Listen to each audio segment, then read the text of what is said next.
Welcome to part 2 of a lightning fast introduction to Photoshop Elements. What we'll do today is to look at all of the menu options that are up here and examine their relative merits and how you can use them together. And I'll just give you a quick overview rather than show you all of the advanced tips and tricks. Those are covered in other videos. But let's just start with the basic file functions. Here are all the usual file functions new. Now, what's important to realize here is, again, that we have the shortcut written. So if we want to start a new document, all we really need to do is to press Control-N. Under here, we have default sizes. Let's take international paper as an example.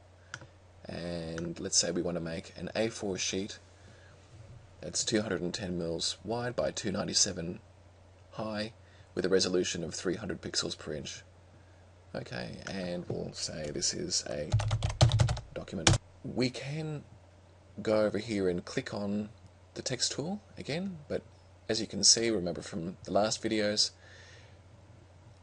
it tells you that all you need to do is to press the letter T. So we'll just press T, and this is called document.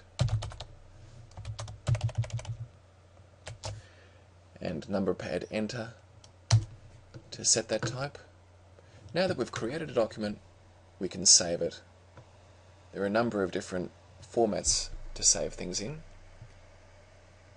PSD is Photoshop's native format. I use that quite a lot. Then there's JPEG, which is also very handy. JPEG is particularly useful for putting images on the web. And TIFF. TIFF is really handy if you want to go to print with an image. That is, visit a printer.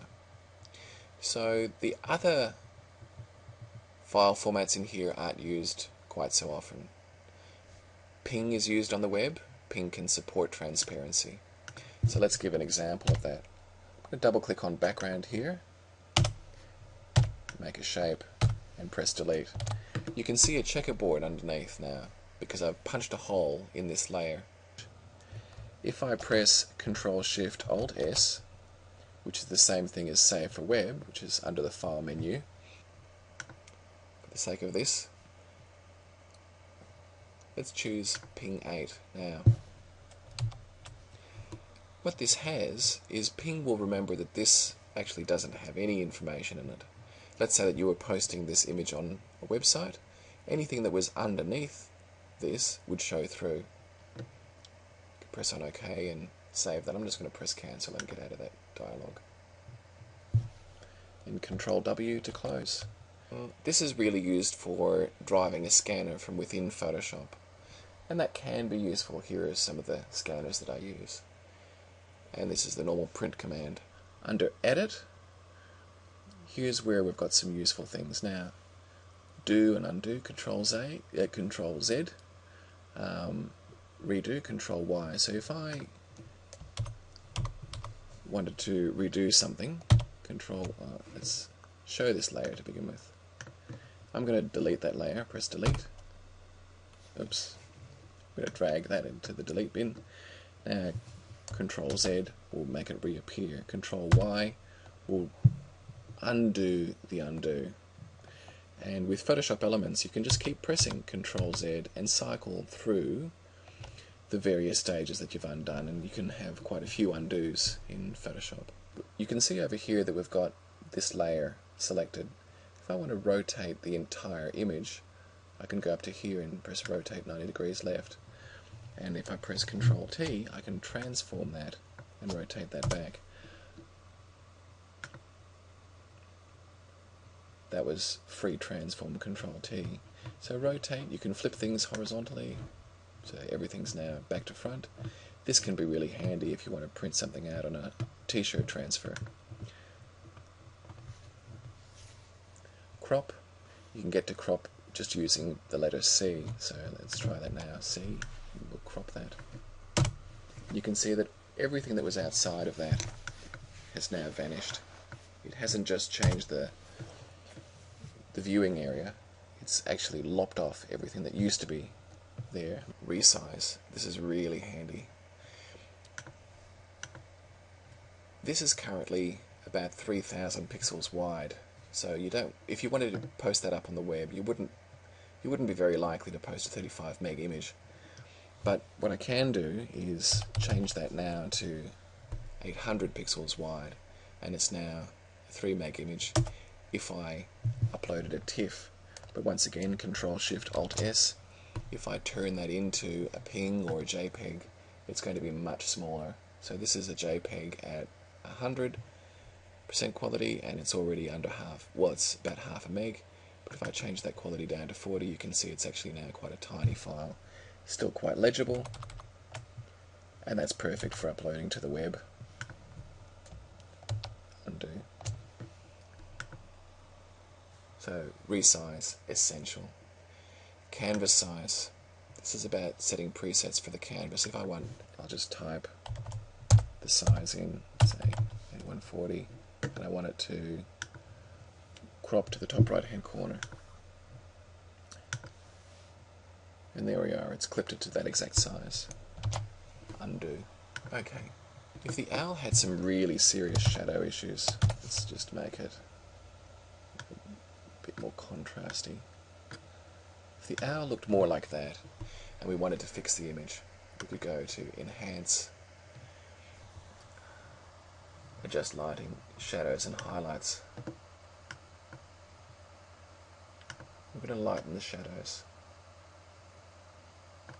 so you can see how it quite nicely lightens that up for us.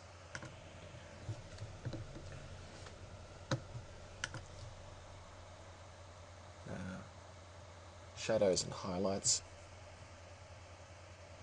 levels.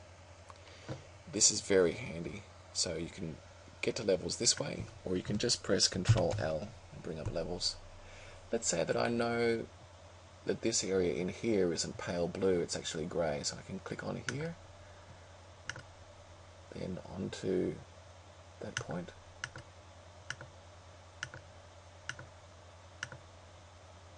and turn it grey.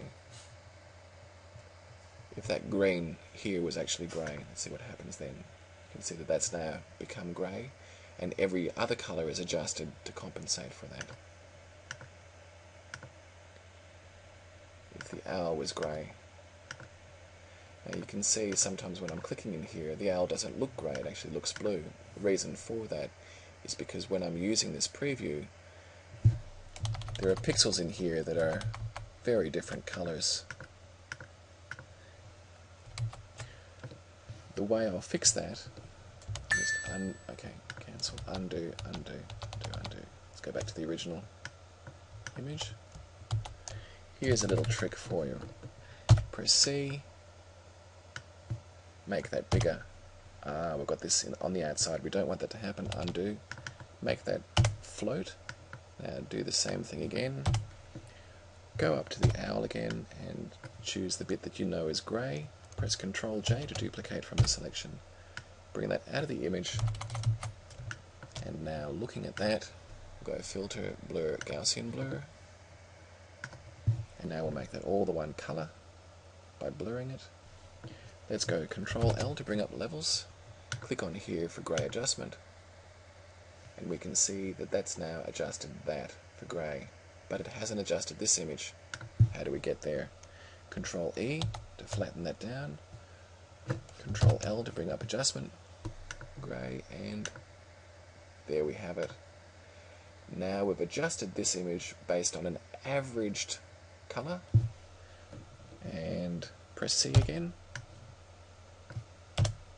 Ctrl-A, left arrow, right arrow. Go up here and go Image, Crop. And there we have it, a white owl. Okay, let's keep marching along. Unsharp Mask. Unsharp Mask is a way of sharpening the image. I don't tend to use it much anymore because, as you'll see in another video in this series, using soft light high pass is usually a better way to sharpen an image, but Unsharp Mask can be a really quick, effective way of sharpening an image. We can go up here if we want a new layer and go Shift Control N, but you don't need to fish around these if you can remember those. You give this layer a name. I'll just call it new layer. M for the select tool. I want to make a rectangle. I'll just drag it across there and press K to fill it with paint. And then we have a new layer, duplicate layer. Now it doesn't actually tell you here, but the easiest way to duplicate this new layer that we've got is to just press Ctrl J. And this can actually be quite handy. Let's say that we want to make a pattern. I'll just make this a bit brighter. Okay. And we'll just use multiply for a bit of fun. I'll scale that down. Stretch that across. Control A, X and V puts whatever it is in that layer in the middle. I'm going to duplicate that layer with Control J, Control T to transform it. Holding down the Shift key, I can transform this at 90 degrees, 25, 30 and so on. So I'm going to rotate it to there, Enter, Control U, change the color. Okay, Control J, transform that again, Enter, Control U, change the color. Okay.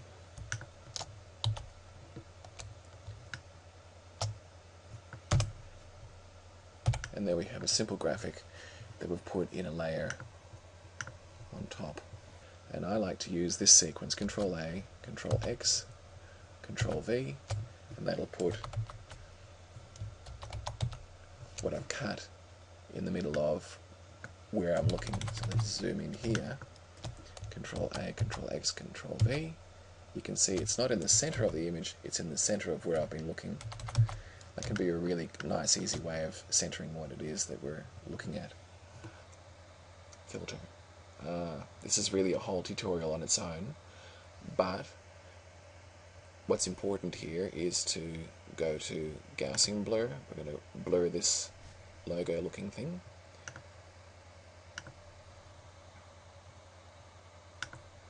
To show you the really important ones.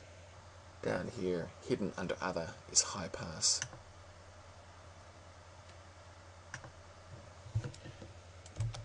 A very useful filter. Doesn't look that exciting when I do that, but let's just bring it back to an image. Control J to duplicate that layer. Go back up here, filter, other, high pass. We'll make the setting 5. Enter. Control Shift L, auto adjust the high pass, and now watch. I'm going to change the layer style from normal to soft light. This is before and after. You can see it's given it that little bit of sharpness, and that's why I don't use that sharpen enhance that we saw over there that often. You really should be using the keyboard for zooming in and out and fitting on screen. And this window just changes what you can see on screen, but once again, if I don't want to have a look at the effects and layers, I can toggle these, or I can just drag that across to the side. And that concludes our really quick overview of the menu items on the top here.